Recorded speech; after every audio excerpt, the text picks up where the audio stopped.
Well, what a crazy episode we got this time, Dale. You could call it a mixed grill, Howard. I think that's a good name for it, actually, because it's all over the shop. So probably not as much cars as people might like to see, and we spoke about that just a minute ago, but I'm sure I'm going to give you enough stuff to keep you interested and hanging around. And we've just had the opportunity to get away again, so we've been up to Sydney, a little bit closer. Yep. Did the Hot Rod Show. Sydney Hot Rod Show was excellent. How good was that?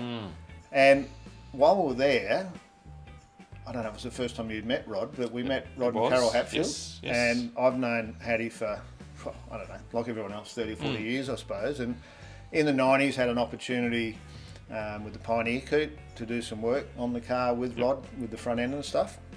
And Heather and I had stayed with them a few times. Lovely people, so much history. And I was telling them about what we're doing here. And they said, have you seen Rod's bio? And I've gone, no, I haven't. So I've got a copy here. If you're into hot rodding, cars, street machine or whatever, and I said to Carol, it's really good because they've actually put a lot of pictures in it for us car people. And she said it's been written, so it's written by Alison, the daughter. Yes. And I'm going to put in the description where to go and how to contact me if you want to buy one. They're $40. It's a good bit of Australian history. Rod's done so much, Salt Lake Racing, made his own engines, did all those conversions back in the early days. And the really interesting part about Rod is he still owns every car he's ever built, except for that big Merlin engine one, which I think probably would have broken the bank to keep it. I think so. And that's an unbelievable car. And I was fortunate enough to see that a couple of times, but he had it down at Summonats driving it around down there. So if you're into that sort of history and you want to see a bit, jump on the description and the info will be there. So that covers that side of things. Now, I've got a retraction to make. Yes. You jumped the gun. I jumped the gun, sort of. Just a little bit. Last episode I said that I didn't, once again I didn't do the driving events. And I really felt that that's what had happened.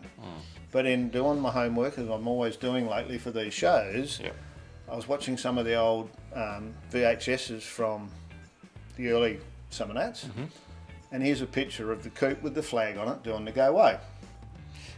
Well, you could call it the go away. It was more of a go crawl, but it wasn't real good. But anyhow, it was going, and it looked like I was having a cry at the end. But so I've got to apologise for that I made that statement, and because I honestly believe it was a long time ago. But anyhow, retraction made, and I did do the driving events. Didn't do them very well by the look of it, but we'll move on. So that's two things out of the way, and we're into it. We are. So we talk about the kids because they're part of the story. And they're still growing. And have a look at the size of him. So that's Lee, year 12. So he got there in the end. It was a bit of a struggle. And I think that primarily came about because he got his licence and a car. And things sort of took over. So uni went by the wayside and he ended up actually working for us initially and then ended up doing a few jobs. He ended up at the credit union as a teller. But anyhow, that'll come in the story as we go down the track. And the next photo there, I like my Christmas photos, Dale. You do. And I don't know about other families, but you've got to wear a hat at our Christmas parties. It is Christmas, And that's in Doe Street, in the big house. And looking at the sides of Lee and Louise there, we might be probably the year before. But I thought it's a really happy looking photo. And, my dad on the end and Mum's got the gold hat on and it's Heather's mum there. And somehow or other I missed it in the last episode, but Heather's dad passed quite early. And Kevin Singleton, so Heather was Heather Singleton. So Kevin Singleton passed in 98. So that would have been, at the end of the last one. And lovely guy, worked on the mine and was injured underground and really lived in a lot of pain all his life and died younger than 60. So just another one of those things in life that we've got to go through. But great guy, and that's obviously his mum. And I think that photo was from my 30th. Down at the Silver Haven, so I thought I'd better make mention of that. So we've settled down, we've got over the Summonats, we've been through the process, now the car's gone, and I'm sort of back into the work mode. And because I've now at the motel, running the motel for myself, with the manager still on board, I'm still doing my community thing, and there's another organisation, would you believe? Just another one.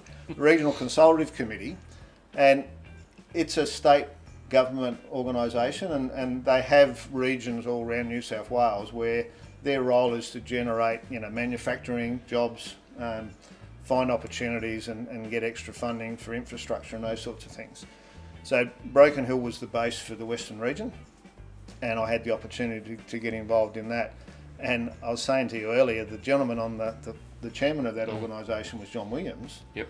who eventually became the local MP. John bought the Ford dealer off my dad. So I worked for John when I was a young fella, and here we are, 15, 20 years down the track, and I'm on a committee with him trying to help the community to go forward. So part of that organisation, with what they were doing, because tourism was such a big thing in Broken Hill, was they'd set up a convention bureau with the aim to bring groups out to Broken Hill, whereby they could come out and do a conference, and like my flag conferences that we went to every year, and as part of that be able to do the historic part of Broken Hill, out to Silverton, art galleries, all those sorts of things. So I naturally got involved in that, being tourism, and of course ended up with the captain's hat. Yes, you seem to gravitate towards the to the top chair. That role, yeah. More room at the end of the table, mate. Yeah, that's true. Yeah, so ended up chairman of that organisation, and I tend to get hooked in to get them started, because as you know, I get bored then. Yeah. But, love a challenge. So we got that started, and as part of the role in that, we had a group come out looking to have a conference out in Broken Hill, and I took them up to the South Mine precinct that we spoke about in the last episode, and as part of that precinct, they built a miners' memorial up on top of the skint dumps. Yep. That they look out. So the photo I've got there, the rusty bit's the memorial, and then the bit in front of it was an information centre. And you'll see the three flags there. So you got the Aussie flag behind the black one, and then the black and the red flags. Yep. And they were there to signify what used to be the go in like 1915. I think the big strike was 1917. There was a lot of deaths on the mine. Yep. And the union office used to have a flag, red for blood and black if a unionist had died. So they were like put there as a symbol of what used to happen in the day. And you can see there when you stand looking through the middle of that, it's then got all of those killed underground. And believe it or not, it's over 800 men. Yeah, it's quite astonishing, isn't it? Were killed underground. And in the time when we were, when this was built, there was only one every 3 to 5 years would die.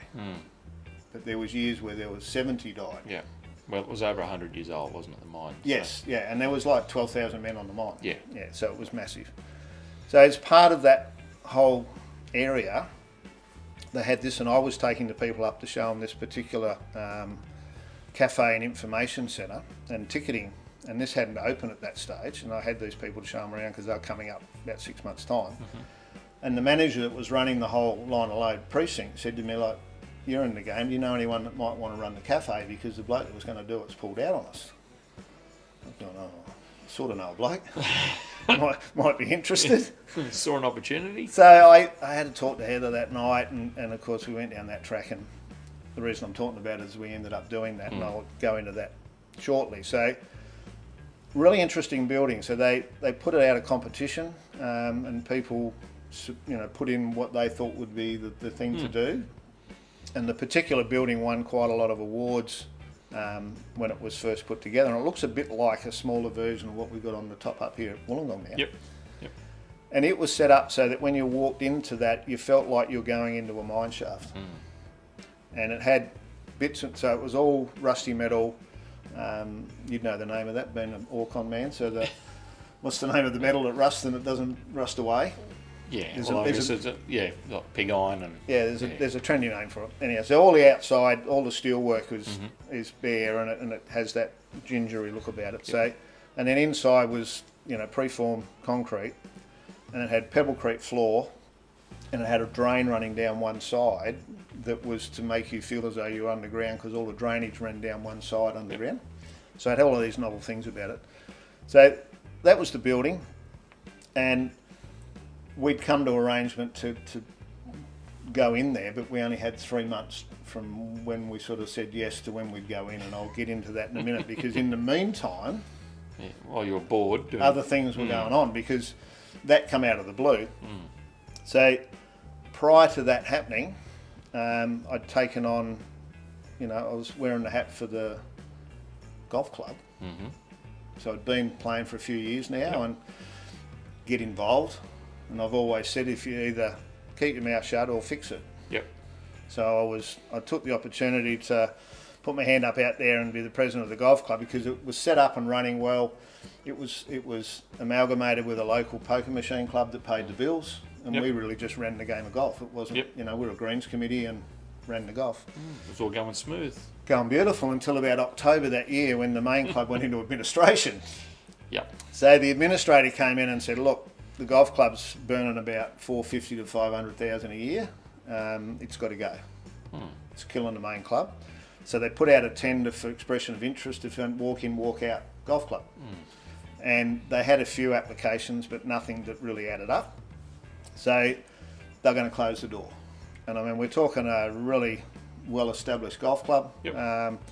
These photos are quite recent, but that's how it looked and how I remember it. And depending on how much drought we'd had or how much rain, but it was fully watered, effluent watered. So I had a few people contact me and say, hey, you're a bit of a, you know everyone, and you do the thing. So I called a public meeting of interested people in golf, whether they're a member of the club or just as a community. You need to keep your facilities within the town. And we had that public meeting. We had about 200 people there, and everyone agreed that we should try and do something. And what I was looking for was support to see if people were prepared to work on a voluntary basis, a little bit on the course, but primarily in the clubhouse, for us to be able to operate the place without too much staff, because that's where the money was going. So that was a positive meeting. And from that, I looked to actually constitute a new club so that we could work down a process to try and make some sort of deal. So I needed 5 people. So there's me. So then I grabbed Bill McLeod, that we've spoken about in the past, from the chamber. So he was a golfer and an accountant. Derek Baker, and I'm reading these, by the way, if you're looking at me. So Derek Baker was the local credit union manager and a golfer. Gary Barraclough ran the local Macca's store. He had the franchise there, so I wanted him for marketing. And he was like a floor marker. And then Ian Fillery, he was a local businessman, but Ian was the guy, you go to the public meeting and everyone has their say, and then the guy stands up and makes all the sense. That's Ian, right? And he also is the guy that would keep me under control, because I need someone hanging on to the back of my shirt, making sure we're going to keep going, So they were the 4 guys. So we got together and we put together a deal that we worked with the creditors of the main club, and one of the main creditors was the water and power supplier of both venues, and we did a deal, long story, if you want to try and read it off the thing, out of the paper, we basically come up with a scenario where we took over the club, and there was a few things tied to that, but effectively we took over the running of the club. So we got up and running, and effectively I became the secretary manager without the hat. The voluntary secretary manager. That's the one. The unpaid position. And away we went. And I'm happy to announce that it's still going, and I think I've got a bit more in the story when we get to that. So another unplanned thing happening at the start of 2001. One of the planned things that was happening was that after the kid died, my mate, we went to a wedding not long after that, and we're still a bit raw, and had a really good night. And the couple that got married were in their 30s and had a really good wedding with all the things you don't have, all the trimmings that when you get married in your 20s, like Heather and I think, we were way younger and had a good wedding, but 20 years on things changed. And I said to Heather, had a couple of bourbons in probably, we should get married again. And she go, what? I said, I want to get married again, because this is really cool. I'm having a good time, and let's get married again. She goes, what, you want to renew our vows? And I go, well, is that what you call it? If that's what it's called, I'm not sure what you call it, but so of course that's what it is. So away we went. So get the planning hat on, and anything for a party. Anything for a party. That's it. So, and not to do it half baked either. No. We got the limo. We obviously had the preacher in as well, and we did it all up at the motel around the pool. had the professional photos done, and it was a good opportunity to do some family photos, because whatever you do yourself a favour. If you're watching now, all these photos, I'm just lucky I have them, because I always had a camera, my dad always had a camera. But we don't take enough photos. No. And the ability to do this sort of thing is only You because look we back did and that. it just brings all the memories back. does. You can remember that day like it was yesterday. So some really cool ones there. So the kids, I like that one with Heather and I with the caddy. And we went through the process. So we had about 30 people.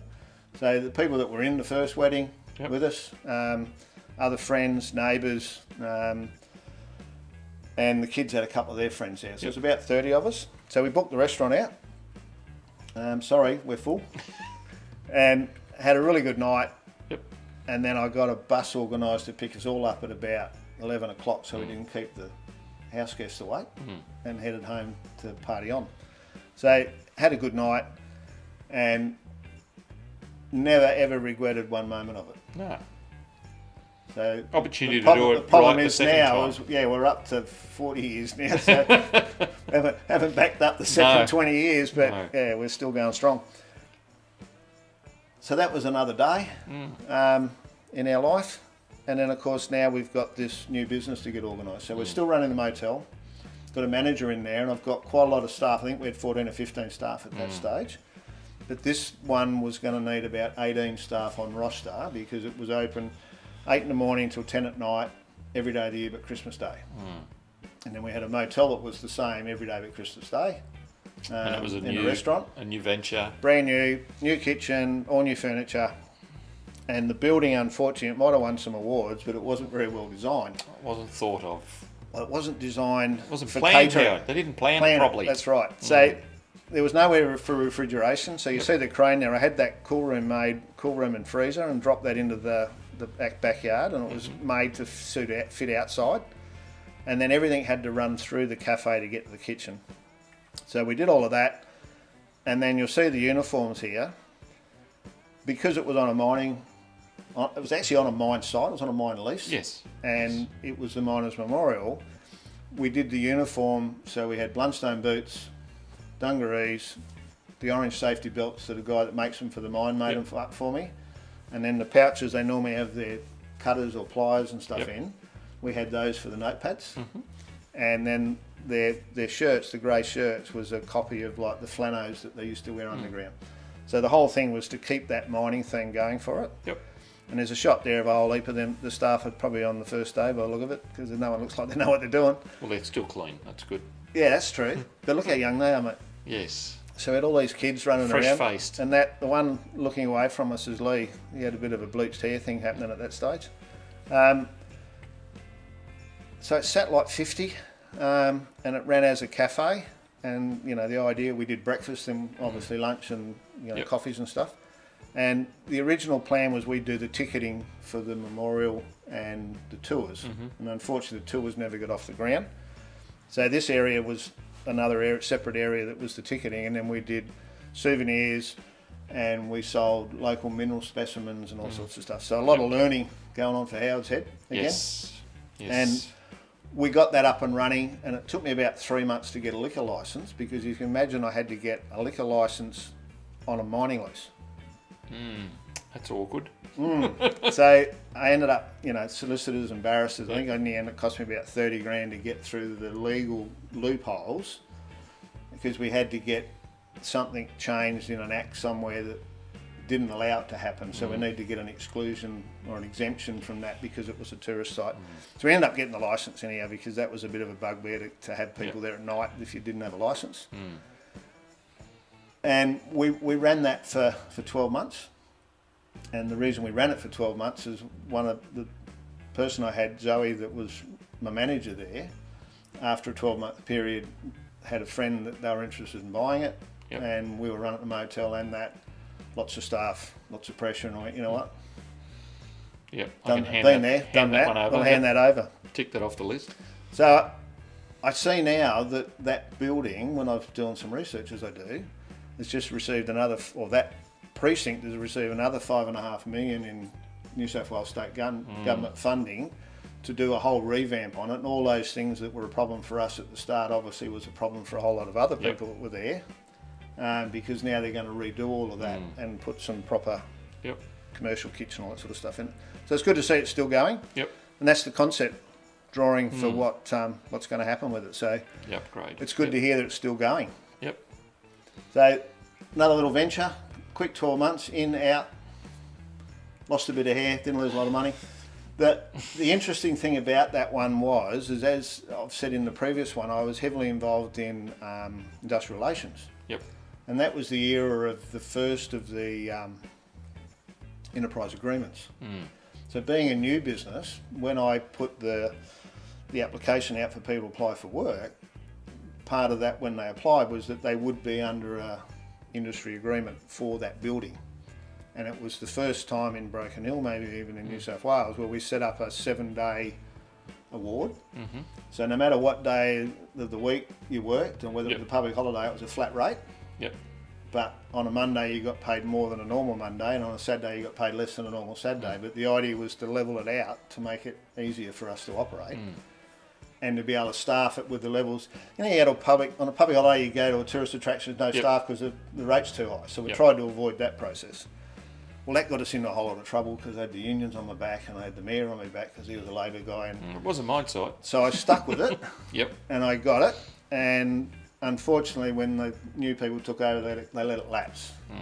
But I was doing it as much for Broken Hill because I believed that as a tourist town it needed that. And it's something I stuck my neck out on to try and get to happen. And the staff were all happy with the scenario. But anyhow, it got lost. But it was one of those things that I did that took a fair bit of effort. I was really happy that we went down that track. So moving right along, we didn't start the timer, Dar. It's going to be about... We'll just run it. It'll be about an hour. Really cool photo there. My brother, my sister, my mum and dad. So that was their 50th wedding anniversary. Just a nice shot. And that was in the new house they'd built. I should have thrown a photo of that in. So Dad built his last house when he was 72. I might have a couple in me yet. Once a builder, always a builder. That's it.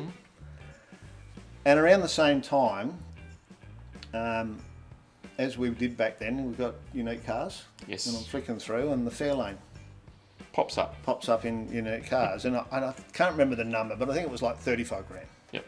I went, not a bad car for 35, but I probably wouldn't pay that because, you know, you build it and all those things. So I couldn't help myself. I rang the guy up and I said, mate, I'm the guy that built the car, blah, blah, blah. How's it going and all that sort of stuff? Got any interest? And he said, not a lot. And I said, well, I'm interested, but not at that figure. So if you're going to give it away at some stage, give me a call. So it only took about 6 weeks, and I got the call and we were able to do a deal, and I paid 20k for it. Zipped straight over with the cheque, grabbed it, took Lee over, we drove back from Sydney, and I cruised it for about 3 years, put 6,000 k's on it, had a lot of fun, and that car was 8 years as a wedding car, and the guy that owned it was an Elvis Presley impersonator. And he bought that car because it had the rock number plate. And he had a Chev with roll on it. So he had rock and roll, and they were the wedding cars. There you go. So that's the story behind that. So I ended up with that, and that's just outside of town one day. And then when I'm going through my photos, I'm looking for purple stuff for the car when it was back in my ownership, and that's obviously Gary Myers with his Mustang. And he was out for the Mad Max Revival, which I think was 2002 or 3, something like that. And they came out and hung out at my joint and stayed at the motel, and Arby was out with some guy with a bike and street machine and all that sort of stuff. So yeah, that was just a cool photo that I had kicking around. And now that I've got a driver, I don't really need to tow a trailer. No. So I shopped the Land Cruiser, traded it on a Falcon. It's an AU. An AU. The ugly car, they all say. Yeah. I like them. I like them with that front, which Heather hates that front, but anyway, I like them. So it's an XR8. I like the number plate. Ford dealer team. That was the Federation plates. Yes. And for whatever reason, just happened to be Broken Hill got FDT, and that's what was on it, and that was on the off this and then on the next few. So it was XR8 Rebel kit, had the Momo upgrade, premium sound, premium brakes, and then I put a set of Momos off of from Roman Auto Tech on it. So cruised that around, nice car, really enjoyed that. And there it is. So these shots were done for a new brochure, and you can see by the sign we're Comfort In now, we're not a Flag In anymore. Yes, there's been a change. So Comfort In amalgamated with Comfort In with Flag, and the Flag sign went, and then they had, I can't remember all the names off the top of my head now, but we were a Comfort. And part of that whole process, you would have seen on the wall there with the sign, Bettina's restaurant was the restaurant when we did it. And I don't think I mentioned last time, that was named after my mum. Because mum was Betty, known as Bettina, and one of the boats used to be called Bettina. So it all sort of flows through. That's it. So then these photos were done for that brochure. Yep. And on the walls there, all the paintings, they're all the local artists. And there was at that stage about 30 local galleries where like a, I'm trying to think of the terminology now, where the artist is on site. Yep.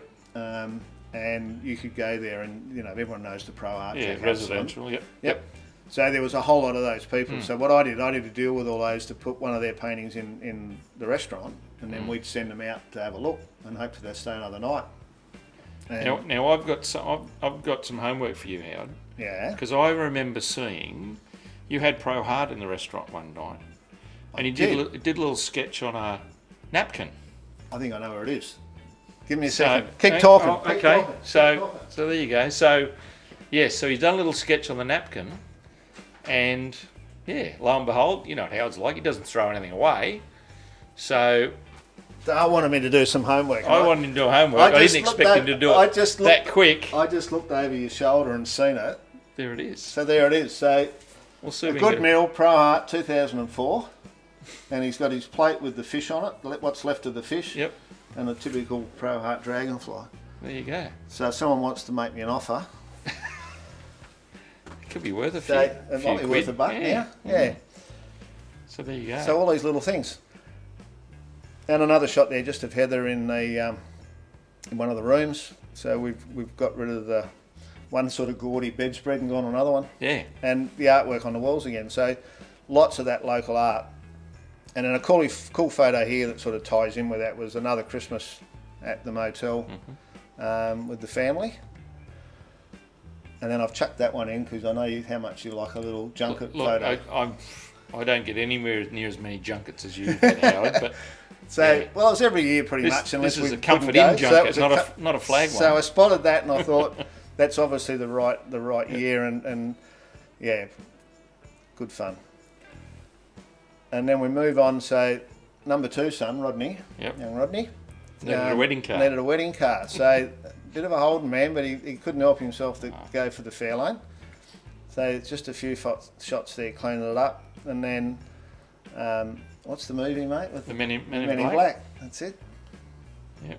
We're seeing double this time. So look at them gardens, mate, out of control. That's the back of the house. And then you wouldn't believe it, that's now my son Lee driving the car for the wedding. Because someone was in the bridal party. Someone's in the bridal party, yeah, so that's right. So what's happening here, Dale? Well, that looks quite familiar, Howard. That looks like the greater Wollongong region, the old mighty Illawarra. It is. So we've been in Broken Hill 40 odd years, into the late 40s, and Heather and I had been discussing with everything that's been going on in our life and all of the committees I've been on and all the things that are happening and how hard it is to travel all the time because we're a long way from anywhere, whether we should think about moving. It's a big decision, isn't it? It was a big decision. So we chewed it over for a bit and I decided that if we move, I need a plan. A pretty big plan. So I put together a 5-year plan for us to be able to, first of all, find somewhere to go, because at that point in time we could be anywhere in Australia. We had no ties to go anywhere. We both pretty much agreed we didn't want to go to Adelaide because everyone goes to Adelaide. If you live in Brutney, you go to Adelaide. Yeah. So we didn't want to do that. So pretty much eastern seaboard. And we looked at places like Castlemaine, being, stayed with Hattie and, hot rod area.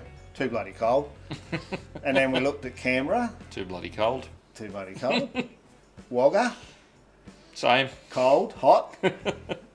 And then we had a bit of a look at Albury, and then we went to the Summernats one year, and we went from Summernats to Bateman's and came up the coast, and thought, Bateman's was too fishery, like coming from where we were, we just didn't think we could live there, and we ended up almost by accident in Wollongong because I seen an ad on the telly at Bateman's Bay that Paul Beck's show was on at Unanderra. So we called in to say hello and check the show out. Yep. And then we would sit, when they said, "What are you doing here?" I said, "Well, we're looking for somewhere to live." They said, "Why don't you live in Wollongong?" I've gone, "Really?" Hadn't thought about that. I hadn't thought about that. So one of their friends, Brian, showed us around and for a couple of days. And I think it felt a little bit like the hill because, you got the steelworks and everyone living around it. And A lot we of had a mine and similarities. everyone living around Very it. blue collar. Yeah, so a lot of similarities, except the fact you had a lot of Bunnings and you had lots of golf courses and you had restaurants and all the other things. Yep. So it ticked a lot of boxes. And it wasn't as flaming hot. That's right. And, very good weather. And it's green. Very green at the moment. The issue is we've got a really nice house. We've got a rental property in the main street that was the shops. We've got the motel that's been in the family since 72. 72, yep. And then we've got the little house down the corner from the motel. And I came into that because there was an old guy lived in there and Dad had to deal with him for the sign that say the motel's up the top of the hill. Yep. And the gentleman passed away and the family obviously had it and Dad said, "You got to go and buy that house." I said, "What do you mean?" He said, "You got to go and buy that house because if you don't buy the house, I might pull the sign down." Lose me signage. So, under pressure from Dad, I've gone down there like 2 days after he passed to find out what's happening with the house. So anyhow, we bought the house and in broken a little house, I think I paid like 40 grand for it freehold. So it was a little miner's cottage. So anyhow, we'd had that for a few years. So we've got to get rid of that and then work out how we can manage that and then where are we going to go. So we did like Wollongong and we liked the look of Shell Harbour Village. So we came over and for a couple of weeks and stayed in a B&B for a couple of weeks and went, nah, too much sea spray, not really quite us. We need to go close. Inland a little bit. And then we stayed in town in an apartment to see whether that might suit us. We didn't like that either. So then we started looking for land and like somewhere with a half acre or whatever, which obviously a bit more difficult over here than it is out there. It's not quite as open expanses as Broken Hill.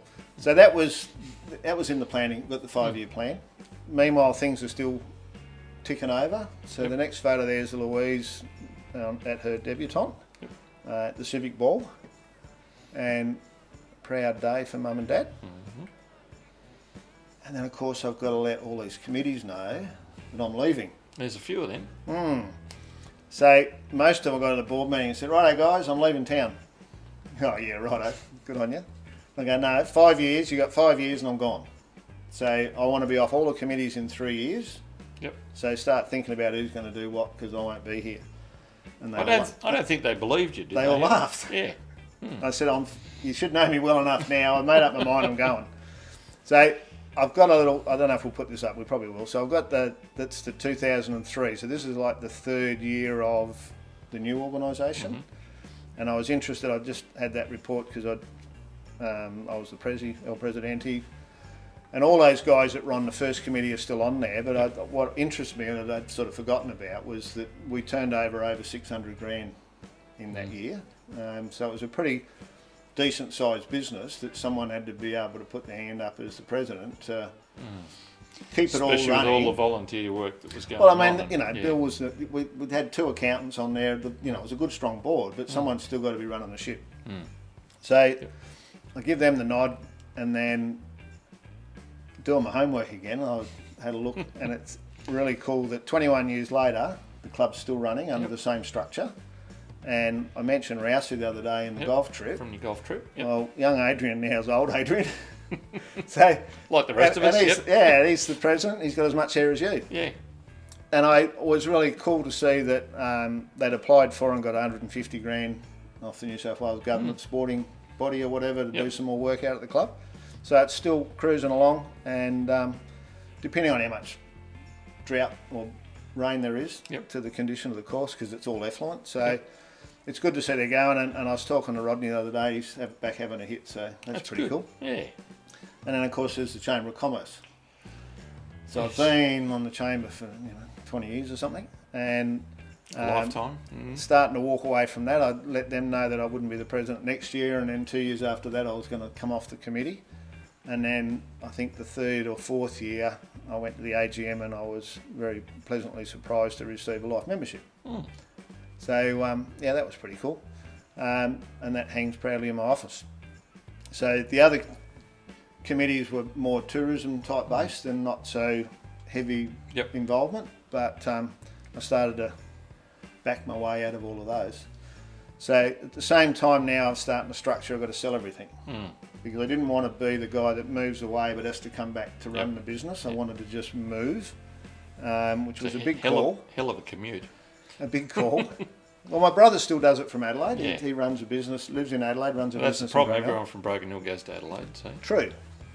So the photo there's the house. So got everything structured. First thing to sell is the house, and we're probably 3 years out from wanting to leave. So you never say no in Broken Hill to sell anything because you just don't know what's going to come along. And the guy said, "I'll buy your house as long as I can sell mine." I said, "Well, what do you got?" So I went and had a look at his, and that's a picture of what he had. So I said to him, a bit like selling a car, I know what I want, you know what you want. I'll give you this much change over and you work out what you're paying and what you're getting.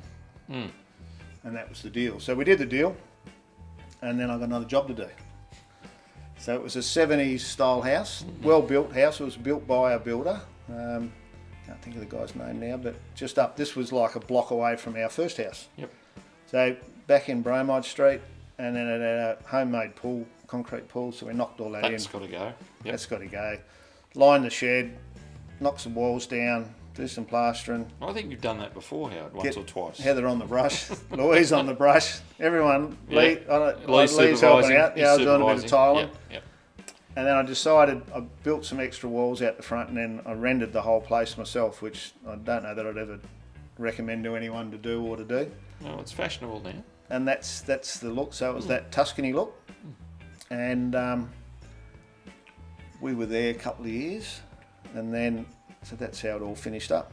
So the sailboat I bought at Shell Harbour, down at the village, and that went back to the house to sit there to remind us where we're going.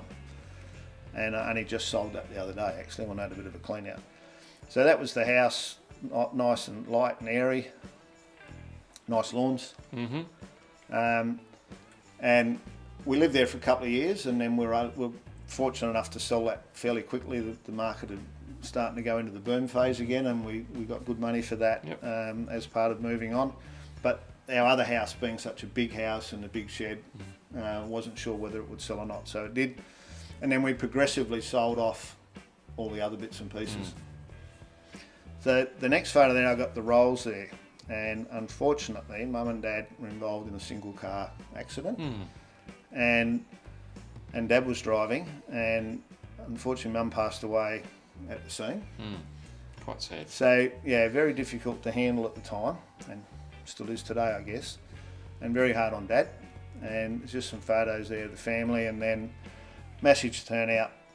Mum was a life member of the YWCA, View Club, you know, the typical thing in a small town. And this was her church, and it was another stinker of a day. It was, I think, forecast for 38 or something. So you see the blue box on the right there, that was a couple of them big evaporative coolers. We hired a couple of coolers to stick in there because it was that bloody hot. But it was a good day, and we had everyone back to the house, Mum and Dad's place. So just another part of life we've got to live through. And then a nice touch, the YWCA actually named their supper room after Mum. So that was the presentation day. The Betty Astill. The Betty Astill Memorial Supper Room, which was pretty cool. So I can remember as a little fellow, we used to run around here. We used to go down to Y with Mum on Thursdays until you went to school. Yeah, like up until you went to school, you went to the Y on Thursday with Mum. Yeah, so that supper room, you know, I'd grown up there. So that was just another chapter, and it was unfortunate that, you know, we'd already said we're going and we're starting to sell. So then Dad sort of, and my brothers, you know, and it was like, well, it's all a bit hard. But anyhow, we worked our way through that. So, you know me, I don't do something too long. So I've had the Fairland, I think, 3 years, and decided that I need to move it on, but I just want to let it go. So I thought I'll put it back in Unique Cars. Yep. And the deal was going to be that it'll be all tidied up, put a deposit down, pick it up at Summernats. Because that way I wanted to drive it from Broken Hill to Summernats and see if I can get in the top 60. Give it a last hurrah. Yeah, a bit of a drive over. And I found a guy and he paid the deposit, and then I got on the Street Machine magazine and said, hey, guess what guys, I'm going to drive the Fairlane over to Summernats, you want to come for a ride?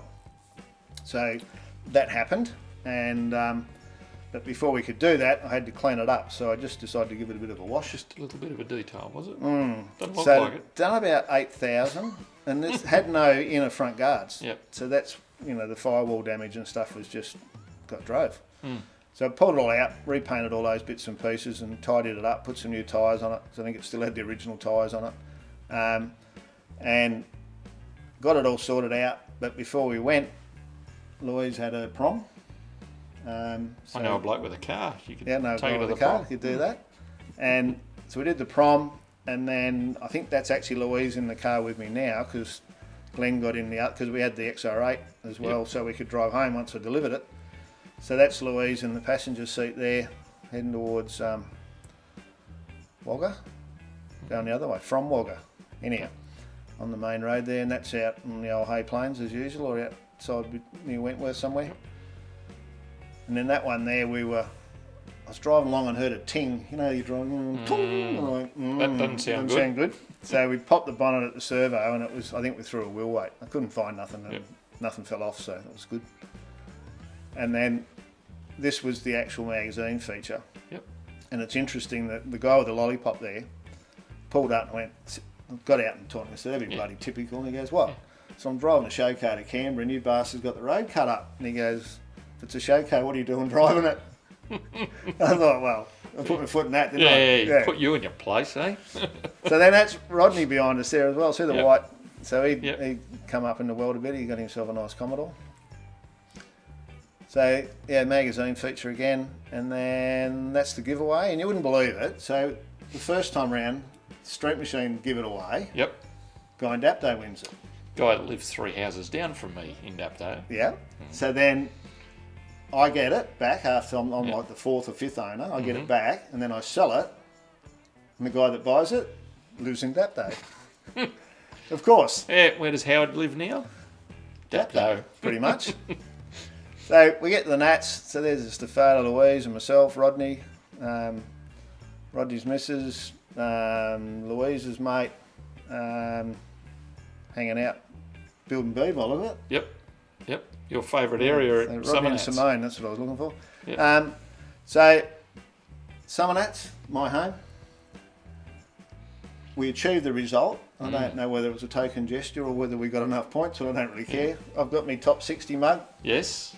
It's about the only one I have got, because I normally give them away, because if you make the 10, you get a 60, then you get the plate. And normally whoever's helping me normally gets one of those. So I've actually got that one still.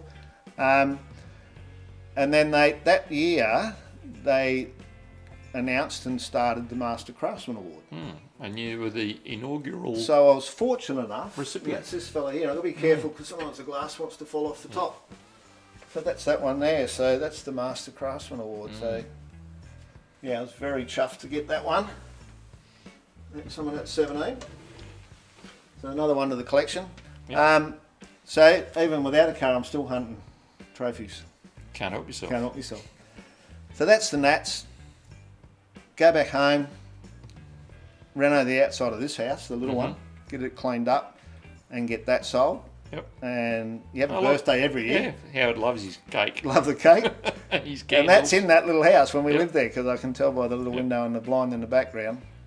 And then as part of the retirement, I guess, the magazines then started doing the, where is he, what's he doing, that sort of stuff. So this one was Extreme magazine, Paul Beck wrote that one up, nice story, and it's got pictures of the kids and cars and Heather working at the motel and all sorts of stuff. And then this one was in Street Machine magazine, and It was in your day job. when they come out, they said, what are we going to do for a photo? I said, well, look, to be honest with you, I go to work every day in a suit. Yeah. People wouldn't probably realise that. Let's set it up a bit like that. So that was at my local solicitor's office. I didn't have an office like that, but I thought that'd be cool. No, but that's what you wore. But that's what I wore to work. That was what I wore to work. So that was a cool feature.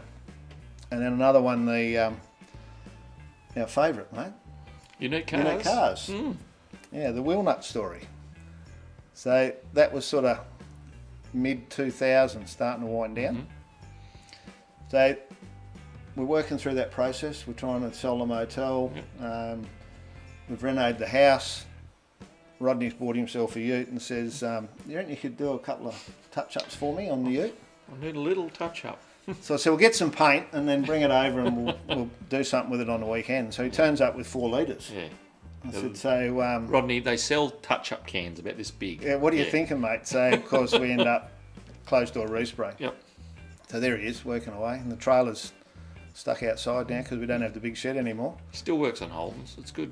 And then them bloody weeds, mate. Them kids have grown. Kids have grown. And so Louise has got a licence now. So Dad's a tad busy.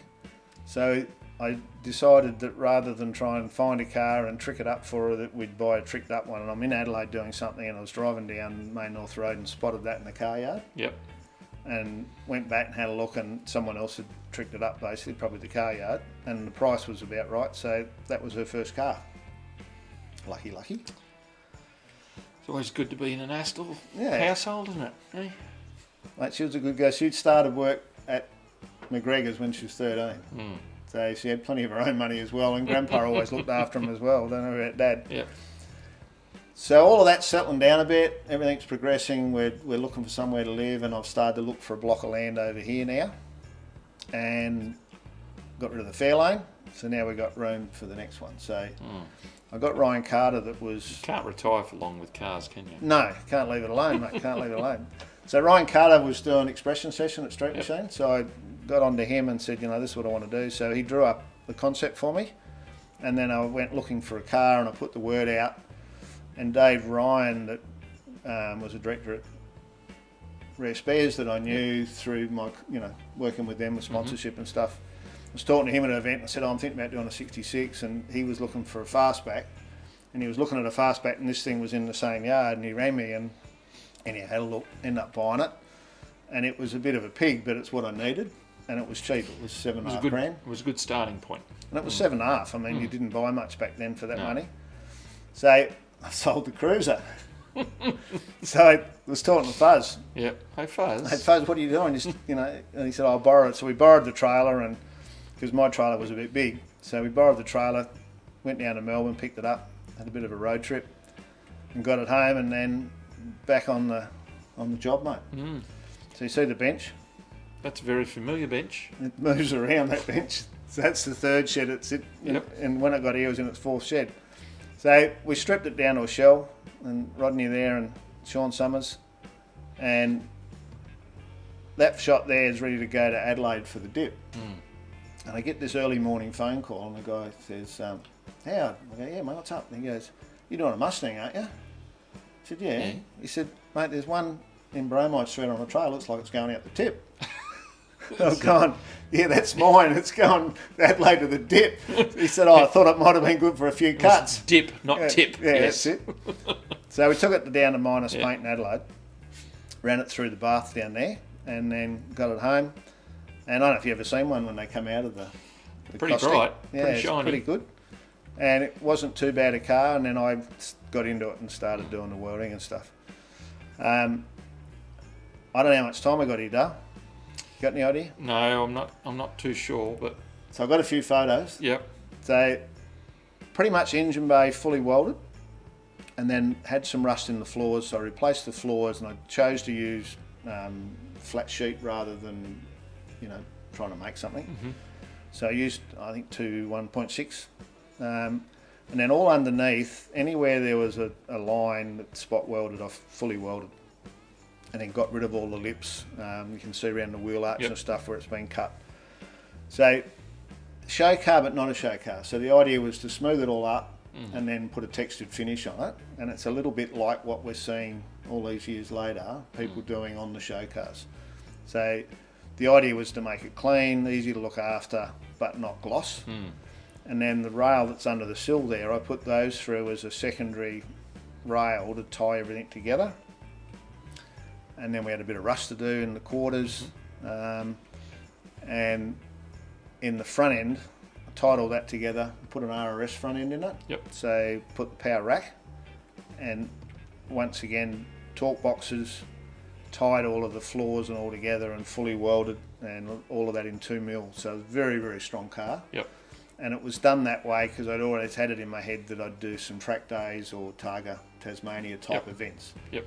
Now I did the track days, never got to do the Targa stuff, but it was an awesome car to drive because it was so solid.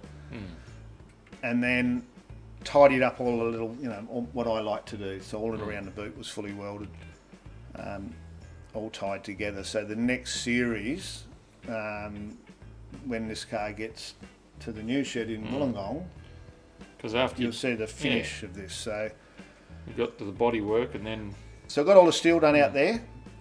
So that's that little shed. This where I'm standing, where I took the photo, is in like a carport on the front of it, and I've stuck an air cooler on it because it's bloody hot out there. So I stuck a cooler on it to give me somewhere to work. And I'd got to this stage and I'd mocked it up, and I didn't really like the look of it. I said to Heather, I think I might have rang Fuzz up. I said, come around and have a look at this, Fuzz. And it was like Bathurst was on, I think, that day. And he's going, I'm watching Bathurst. I said, I know, I've got it on, come around here. So he's come around and I've gone, I don't like it. So I got the Scotch Brite out and I Scotch Brited the whole car because I wasn't feeling the love. And I thought, how am I going to build a car that I'm not in love with? So I did that. So I scotched it, spent all day, scotched a whole lot off. I was going to have to do it anyhow to prime it properly anyhow. So anyhow, put it all together, made up a number plate and went, yeah, I'm loving it now. And then we moved forward. So that's the RRS front end. And then I made, some cool engine mounts and stuff, just dummied up. See the mount in the background there? So I've got the original mount and bolted it down to 2 bits of steel, right. and then took that off and then made a new one to replace it with the poly bushes and the rack. And then I put these bars through to tie. The Mustang had a set of bars that go on the inside from the towers back to the firewall. So I took them out and braced it from the top back to the A-pillar, and then put the bar that goes from side to side. Trying to think, Monte Carlo bar, that's what they call them.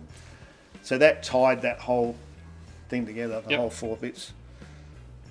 And then a flat firewall, because I was doing right-hand drive, and then I did an under dash unit in it. So that was I actually had the prototype from RRS to use. They were developing an under dash one. Okay. So I had their prototype to mock it up and get it organised.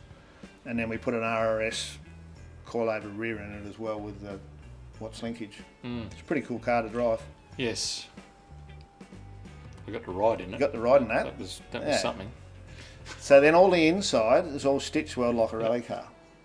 So I can vouch it was solid. You know the story on that. So you weld an inch, leave an inch so it doesn't crack. Yeah. So fully stitch weld all the inside, and then all the bracing. So that was it now, ready except for the plenum.